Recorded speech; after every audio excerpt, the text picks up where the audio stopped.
آدمی کو جو جنت میں رحمت فرمائیں گے، اللہ تعالیٰ نے اب تک جو نعمتیں پیدا فرمائی دنیا میں اور قیامت تک اس دنیا میں اللہ تبارک تعالیٰ کی جو نعمتیں ہوں گی،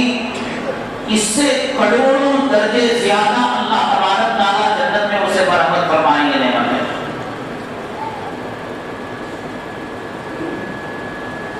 کلمہ پورا دکھائی نہیں دے رہا تھا، وہ کوئی صحابی نہیں تھے، تابعی نہیں تھے، اولیاء نہیں تھے، اقطاب نہیں تھے، حافظ قرآن نہیں تھے، عالم نہیں تھے، امام نہیں تھے، مؤذن نہیں تھے، طالب علم نہیں تھے۔ فرشتوں کو بھیجا گیا تو فرشتوں نے بھی اس آدمی کو پانے میں مشکلات کا سامنا کرنا پڑا۔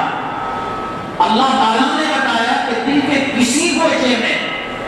لفظ اللہ کی جھلک ماری جاتی ہے